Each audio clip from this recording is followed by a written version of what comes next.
በስመ ስላሴ በስመ አብ ወወልድ ወመንፈስ ቅዱስ አሐዱ አምላክ አሜን። ሰላም እግዚአብሔር አምላክ ምስኩላትኩም ይኹን። ስድራ እግዚአብሔር አምላክ ከመይ ውዒልኩም? አነ እግዚአብሔር ይመስገን። ክብሪ ይስፋሕ መድኃኔዓለም አቦይ ጽቡቕ ውዒለ ከምቲ ኣነ ጽቡቕ ዝወዓልኩ ድማ ጽቡቕ ውዒልኩም ክትኮኑ ናይ ኩሉ ግዜ ተስፋይን ትምኒተይን እዩ። አሜን።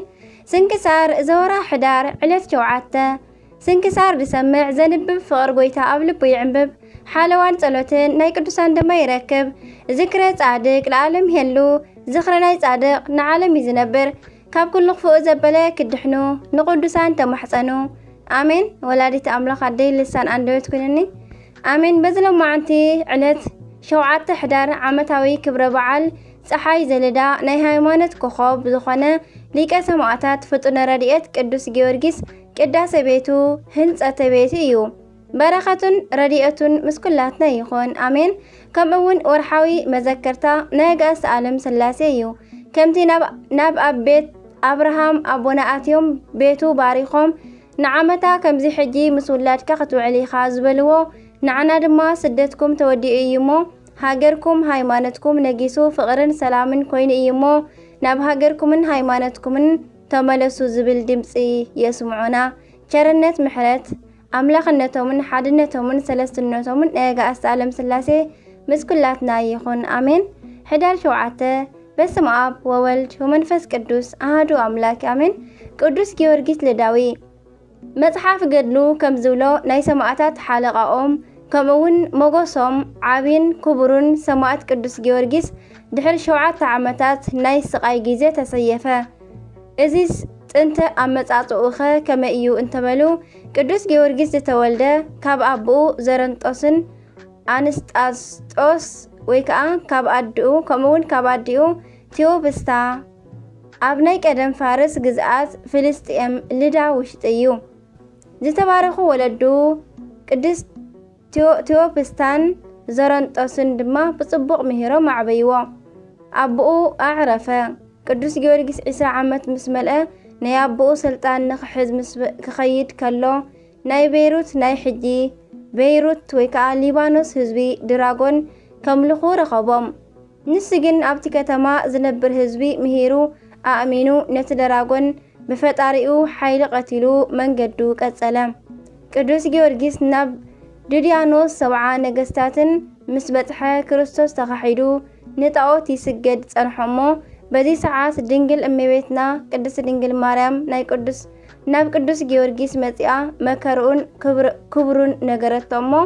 ንሱ ከዓ ብክርስቶስ ስም ምሟት ምርጫኡ ነበረ። ካብ እመቤትና ከዓ ተባሪኹ ናብ ናይ ምስክርነት ኣደባባይ ዓውደ ስምዕ በጽሐ። ድሕሪዚ ንተኸታታሊ 7 ዓመታት ብዙሕ ጸዋትወ መከራ ስቃይን ተቐበለ። 3 ግዜ መይቱ ተንስአ። ካብ ናይ ወዲ ሰብ ናይ ተፈጥሮ ትዕግስቲ ንላዕሊ ዝኾነ ስቃያት ስለ ቅንዕቲ ሃይማኖት ክብል ብምቕባሉ ናይ ሰማዕታት ሓለቃኦም ፀሓይ ናይ ንግሆ ኮኸብ ብምባል ድማ ይጽዋዕ። ተውላጠ ጻማሁ ወሕማሙ ዘተለኣለ ሞገሰ ስሙ ከም ዝብል መጽሓፍ ማለት እዩ። ንቅዱስ ጊዮርጊስ ንዘመናት ብብዙሕ ስቃያት የጨንቕዎ ነበሩ እሞ ንሱ ግን ብጽንዓቱ አሸነፎም። 70 ነገስታት ምስ ሰራዊቶም ኣሕፈሮም። ንብዙሓት ብ100,000 ዝቕጸሩ ኣህዛብ ከዓ ማሪኹ ንሰማዕትነት ኣብቅዐ። በዚ ዝተበሳጨወ ድድያኖስ ከዓ ንኮከበ ፋርስ ቅዱስ ጊዮርጊስ ንኽቆራርጽዎ ኣዘዘ። እቶም ወታደራት ከዓ ንቅዱስ ጊዮርጊስ ቆራሪጾም ኣብ ናይ ሓፂን ምጣድ ከዓ ጠበስዎ። ብዘይ ርህራሄ ከዓ ኣካሉ ኣሕረርዎ። ቀጺሎም ከዓ ፈጪዮም ሓመድ ገበርዎ። ኣብቲ ከባቢ ዝነበረ ዓዲ ጫፍ ጎቦ ደብረ ይድራስ ደይቦም ከዓ ኣብ ንፋስ በተንዎ ከም ሕሩጭ። ሃረድዎ ወገመድዎ ወዘረው ስጋሁ ከም ኣምድ ከም ዝብል። እቶም ወታደራት እዚ ፈጺሞም ዘወር ምስ በሉ ናይ ቅዱስ ጊዮርጊስ ዓጽሚ ኣብ ዝዓረፎ ኣግራብ ቆጽሉን ኣእማንን ኩሉ ቅዱስ ጊዮርጊስ ሊቀ ሰማዕታት ዝብል ጽሑፍ ተረኽበ። ሽዑ ግን ሓያል ሰማዕት ቅዱስ ጊዮርጊስ ካብ ዝተበተነሉ ተንሲኡ ነቶም ወታደራት ኣርከቦም እሞ ብክርስቶስ እመኑ በሎም። ንሳቶም ድማ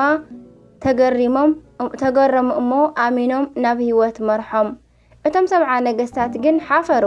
ድሕሪ 7 ዓመታት መከራ ከዓ ምስ ብዙሕ ተኣምራት ተሰይፉ ደምን ማይን ጸባን ካብ ክሳዱ ፈሰሰ።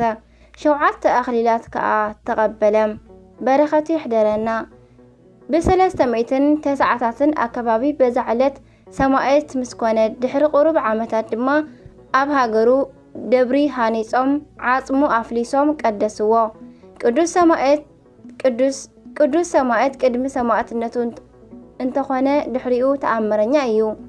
ብዘመኑ ናይ ክርስቲያን ደም ካብ ዘፍሰሱ ዝነበሩ ኣራዊት ነገስታት ሓደ ዝኾነ ዲዮቅልጥያኖስ ርጉም ናይ 47 ሚልዮን ክርስቲያን ደም ኣፍሲሱ ነበረ እሞ ፈጣሪ ንናይ ሰማዕታት ደም ዝብቀለሉ ግዜ በጽሐ። ብ305 ዓመተ ምህረት ኣከባቢ ኣረሜናዊ ንጉስ ስለ ናይ ቅዱስ ጊዮርጊስ ቤተ ክርስቲያን ተኣምራት ሰሚዑ ስለ ዝነበረ ንኸፍርስዋ ሰራዊት ለኣኸ። ናይቶም ሰራዊት ሓለቓ ከዓ ናብቲ ቤተ ክርስቲያን ኣትዩ ንናይ ቅዱስ ጊዮርጊስ ስእሊ ከዓ ተሳለቐሉ ወይ ከዓ ኣቃጸሎ። ኣብ ቅድሚኡ ንዝነበረ ቀንዴል ብሴፍ ክሃርሞ ክብል ግን እቲ ቀንዴል ተገልቢጡ ናብ ማእከል መንበስበስቱ ሃረሞ። ከም ዕቡድ ኮይኑ ከዓ ሞተ። ሰራዊት ከዓ እዚ ሰሚዖም ናብቲ ንጉስ ሃደሙ። እዚ ሰሚዑ ዝተበሳጨወ ዲዮቅልጥያኖስ ግን ባዕሉ ንኸፍርሶ ኸደ። ኣብቲ ቤተ ክርስቲያን ኣንፈት ምስ በጽሐ ድማ ቅዱስ ሚካኤልን ቅዱስ ገብርኤልን መጺኦም ዓይኑ ኣጥፍእዎ። ከኣቱ ኢሉ ምስ ፈተነ ከዓ ቅዱስ ጊዮርጊስ ካብ ላዕሊ ነቲ ደወል ለቐቐሉ እሞ ርእሱ ተሃሪሙ ድማ ደንዘዘ። ናይ ብዙሓት ቅዱሳን ደም ዝሰተየ ርጉም ንጉስ ከዓ ዓቢዱ ን7 ዓመታት ርፍራፍ ክልምን ነበረ እሞ ሰይጣን ካብ ጫፍ ወርዊሩ ቀተሎ። በረኸት ረድኤት ናይ ቅዱስ ጊዮርጊስ ሊቀ ሰማዕታት ምስ ኩላትና ይኹን ኣሜን። ከምኡውን ቅዱስ ጊዮርጊስ እስክንድርያዊ። ኣብ ቤተ ክርስቲያንና ጊዮርጊስ ዝበሃሉ ብዙሓት ቅዱሳን ኣለዉ። ካብ ልዳዊ ቀጺልና ነዚ ግብፃዊ ሰማዕት ክንጠቅስ ንኽእል። ስሙ ጊዮርጊስ ዝተባሃለ ብዓብዪ ሰማዕት ኣማላድነት ስለ ዝተረኸበ እዩ። ኣቦኡ 7 ሕዳር ንናይ ሊቀ ሰማዕታት ቅዳሴ ቤቱ ከኽብሩ ከይዶም ስለ ዝተማሕፀኑ ናይ በዓልቲ ቤቶም ማህፀን ተኸፊትሎም ቆልዓ ወለዱ። ንስሙ ድማ ጊዮርጊስ በሎ። ምስ ዓበየ ድማ ብጣዕሚ ብርቱዕ ክርስቲያን ኮነ።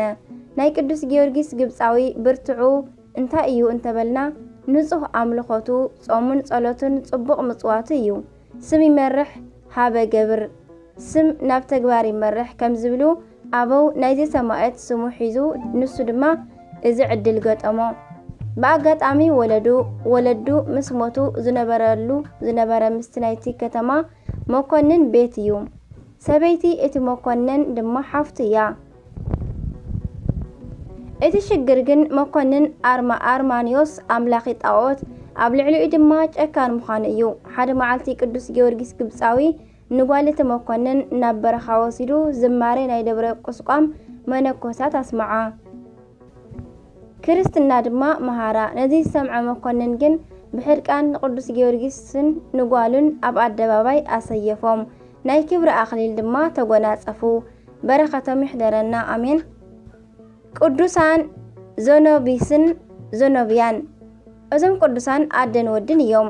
ዘኖብያ ኣዲኡ ክትከውን ከላ ዘኒቦስ ድማ መንእሰይ ወዳ እዩ። ናይዞም ቅዱሳን ሃገር ድማ ተበይስ ትበሃል። ኣብ ዘመነ ሰማዕታት ድንቅን ብዝኾነ ህይወቶምን ተኣምራቶምን ከም ኮኸብ ኣብርሁ ልዕሊ 5 ግዜ ካብ ዝተገበረሎም ናይ ሞት ወጥመድ ድማ ብሓይሊ እግዚአብሔር ኣምሊጦም እዮም።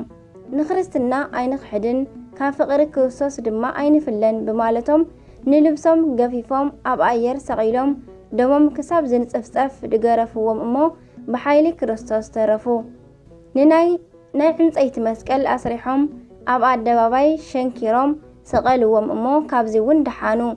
2 ሽንካራት መናብርቲ ተኺሎም ኣብኡ ኣቐመጥዎም። ሕጂ እውን ብሓይሊ ፈጣሪ ደሓኑ። ዓሚቕ ጉድጓድ ተዃዒቱ እሳት እውን ነዲዱ ናብ ውሽጡ ድማ ኣእተውዎም።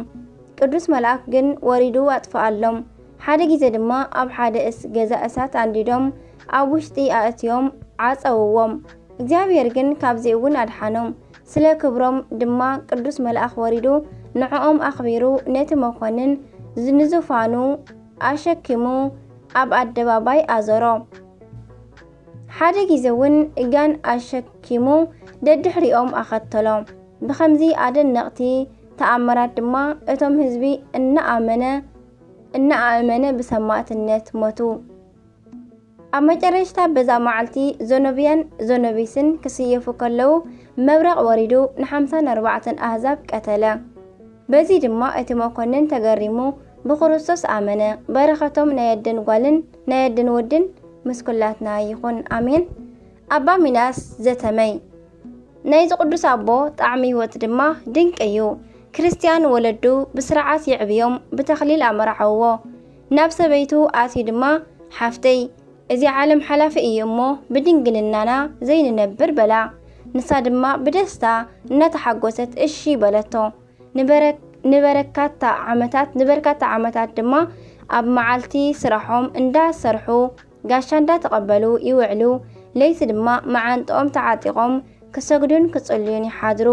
ድሕሪ ዓመታት ናይ ቅድስና ህይወቶም ድማ ቅዱስ ሚናስ ንሰበይቱ ኣፍቂዱ በረኻ ኣተወ። ኣብ ተጋድሎ ከሎ ድማ እግዚአብሔር ንጓስነት መረጾሞ ተመይ ኣብ እትበሃል ናይ ግብፂ ኣውራጃ ጵጵስና ተሾመ። ኣብኡ ድማ ክሳብ ዝዓርግ ተጋዲሉ በዚ ዕለት ዓረፈ። በረኸቱ ይሕደረና ከም ደመና ዝኸበበና ናይዞም ኩሎም ቅዱሳን ኣምላኽ ብርህራሄኡ ይምሓረና፣ ካብ በረኸቶም ድማ ይኽፈለና ኣሜን። ሕዳር 7 ዝኽበሩ ዓመታዊ ናይ ቅዱሳን በዓላት ድማ ናይ ቅዱስ ጊዮርጊስ ሊቀ ሰማዕታት ቅዳሴ ቤት እዩ። ናይ ቅዱስ ጊዮርጊስ እስክንድራዊ ግብፃዊ፣ ቅዱሳን ዘኖቢስን ዘኖብያን ሰማዕታት፣ ቅዱስ ሚናስ ዘተመይ፣ ቅዱስን መርቆሪዎስን ዮሐንስን ጻድቃን ሰንወ ሰማዕት፣ ኣባ ነሕሩ ሰማዕት። ወርሓዊ በዓላት ድማ ስሉስ ቅዱስ አብ ወልድ መንፈስ ቅዱስ፣ ኣባ ጊዮርጊስ ዘጋስጫ፣ ኣባ ሲኖዳ ናይ ባሕታውያን ሓለቓ፣ ኣባ ዳንኤል ዘገዳመ ሲሓት፣ ኣባ ባውላ ገዳማዊ፣ ቅዱስ አትናቴዎስ ሐዋርያዊ፣ ቅዱስ አግናጢዎስ ንኣንበሳ ዝተውሃበ ኣሜን። ናይ ኩሎም በረኸቶም ይሕደረና።